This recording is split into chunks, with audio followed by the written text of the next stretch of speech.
ఆంధ్రప్రదేశ్ ప్రభుత్వం విద్యార్థులకు ఆర్థిక సాయం చేసేందుకు తల్లికి వందనం అనే పథకాన్ని ప్రవేశపెట్టింది. ఈ పథకం ద్వారా పేదలకు మరియు మధ్యతరగతి కుటుంబాలకు చెందిన విద్యార్థుల తల్లుల ఖాతాలో ఆర్థిక సాయం అందించేందుకు ఈ పథకం యొక్క ఉద్దేశం. తాజాగా ప్రభుత్వం ఈ పథకానికి సంబంధించిన నిధులు విడుదల చేసేందుకు సిద్ధమైంది.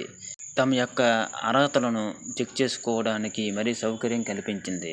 అదేవిధంగా చాలామంది విద్యార్థులు ఈ పథకం వస్తుందా రాదా, అదేవిధంగా ఈ పథకం యొక్క స్టేటస్ ఏ విధంగా చెక్ చేసుకోవాలో, ఈ పథకానికి సంబంధించిన 2 డాక్యుమెంట్లు తప్పనిసరిగా మనం చేయించుకోవాలి.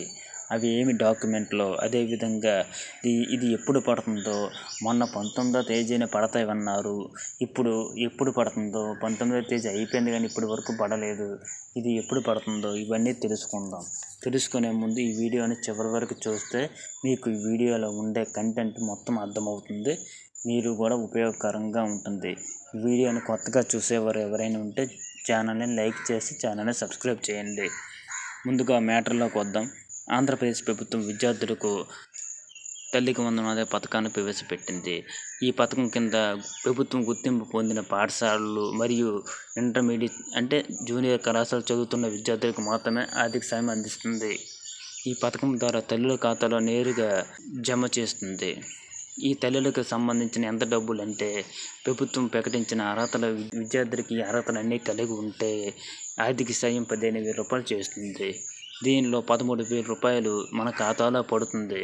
మిగిలిన 2,000 రూపాయలు మొత్తం విద్యా అభివృద్ధి కార్యక్రమాల కోసం ఖర్చు పెడుతుంది. ఒక కుటుంబంలోని 2 ముగ్గురున్నా ఎంతమంది ఉన్నా ఒక్కొక్కరికి 15,000 రూపాయల లెక్క మనం పొందుతాము. కుటుంబంలో 2 అంతకంటే ఎక్కువ మంది ఉన్న ప్రతి విద్యార్థికి, అంటే 3 4 ఎవరున్నా ఎంతమంది ఉన్నా ప్రతి ఒక్కొక్కరికి 15,000 రూపాయల చొప్పున ఈ పథకం మనకి పొందవచ్చు. ఈ పథకం ద్వారా పొందవచ్చు. ఈ పథకానికి అర్హతలు ఏమిటంటే, ఈ తల్లికి వందనం పథకం కోసం మనకి భారతీయ పౌరుడై ఉండాలి, 1వ తరగతి నుంచి ఇంటర్మీడియట్ చదువుతూ ఉండాలి, ప్రభుత్వం మరియు గుర్తింపు పొందిన ప్రైవేట్ విద్యా సంస్థల్లో చదువుతూ ఉండాలి. దీని యొక్క అర్హతలు అంటే ఈ యొక్క స్టేటస్ ఏ విధంగా చెక్ చేసుకోవాలంటే, ఈ ప్రభుత్వం ప్రత్యేకంగా ఒక పోర్టల్ని తీసుకొచ్చింది. ఈ పోర్టల్ ద్వారా మనకి ఈ పథకం ఎంతవరకు వచ్చిందో, అప్లికేషన్ ప్రాసెస్ అయిందా లేదా, ఇది ఎప్పుడు పడుతుందో ఇవన్నీ దీంట్లో మనం చెక్ చేసుకోవచ్చు.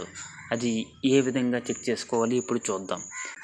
ఫస్ట్ మొదటగా మనము BMSGSW అనే పోర్టల్కి ఓపెన్ చేయాలి. ఆ పోర్టల్ని ఓపెన్ చేసిన తర్వాత మనకు హోమ్ పేజీ కనిపిస్తుంది. అక్కడ హోమ్ పేజీ ఎలిజిబిలిటీ అని ఉంటుంది, దాంట్లోకి వెళ్ళండి, క్లిక్ చేయండి. అక్కడ తల్లి లేదా కొంతమంది తల్లిదండ్రులు లేని వారు వాళ్ళ బాబాయ్ దగ్గర, మాయ దగ్గర, ఎవరి దగ్గర పెరుగుతారు, వారి యొక్క ఆధార్ నెంబర్ని ఎంటర్ చేయండి.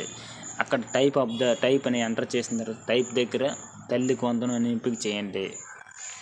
మీ విద్యార్థి యొక్క అకాడమిక్ ఇయర్ ఎంటర్ చేయండి. అక్కడ గెట్ డీటెయిల్స్ పై ఉంటుంది, అక్కడ క్లిక్ చేయండి. ఆధార్కు లింక్ అయిన మొబైల్ నెంబర్కి ఓటీపీ వస్తుంది. ఓటీపీని ఎంటర్ చేయండి. మీ స్క్రీన్ పైన మీ అర్హతలు ఏవైనా ఉంటే లోపాలు అవన్నీ తెలుస్తాయి. ఒకవేళ మీకు ఓటీపీ రాకపోతే ఈ విధంగా చేయండి. ఆ ఓటీపీ ఎందుకు రాదు అంటే, ఆధార్కి మొబైల్ నెంబర్ లింక్ కాకపోవడం వల్ల ఏదైనా నెట్వర్క్ సమస్య ఉంటే చూడండి. లేకపోతే ఏదైనా మీ దగ్గర మొబైల్ నెంబర్ లేనిది ఉంటే ఆ మొబైల్ నెంబర్కి వెళ్తుంది ఓటీపీ. మీ దగ్గర ఉన్న మొబైల్ నెంబర్ని ఇచ్చేసుకోండి. అక్కడ అర్హతలు ఏమీ కనిపించకపోతే మీకు వెంటనే మీ సచివాలయంకి వెళ్ళి ఆధార్ కార్డు, రేషన్ కార్డు, విద్యార్థుల వివరాలు, బ్యాంక్ ఖాతా సమాచారాన్ని ఇచ్చి మీరు పరిష్కరించుకోవచ్చు. మనకి ఇప్పటి వరకు మనం ఈ డబ్బులు ఎప్పుడు పడతాయి అని ఎదురు చూస్తున్నాం. మనకి 19వ తేదీన డబ్బులు పడవలసి ఉంది, అయితే ఇప్పటి వరకు పడలేదు. అవి ఇప్పుడు ఏ నెలలో పడతాయంటే, ఇప్పుడు జూలై 2వ వారంలో లేదా జూలై 10వ తేదీన మనకు ఈ తల్లుల ఖాతాలో జమ అవుతాయి ఈ 13,000 రూపాయలు. ఇవి పడడానికి మనకి కావలసిన కొన్ని డాక్యుమెంట్లు 2 కంపల్సరీగా చేయించుకోవాలి. ఆ డాక్యుమెంట్లు ఏమిటంటే, మీ బ్యాంక్ ఖాతా యాక్టివ్గా ఉందా లేదా చూడాలి. అదేవిధంగా NPCI మ్యాపింగ్ తప్పనిసరిగా ఉండాలి. ఇది లేకపోతే మీకు డబ్బులు పడవు. అదేవిధంగా ఆధార్తో బ్యాంకుకి లింక్ అయి ఉండాలి. ఇది ఖచ్చితంగా ఉండాలి. ఇవేమి లేకపోయినా మీకు డబ్బులు పడవు. అందుకు ఇవేవైనా ఉంటే ఇప్పుడు వెళ్ళి సరి చేసుకోండి. ఈ పథకం రాకముందే వెళ్ళి సరి చేసుకోండి, మీకు అప్పటికల్లా మీకు వస్తుంది. అయితే ఇంతవరకు చూసినందుకు ధన్యవాదములు. మీరు మా ఛానల్ని కొత్తగా చూస్తున్నట్టయితే లైక్ చేసి ఛానల్ని సబ్స్క్రైబ్ చేయండి ఫ్రెండ్స్.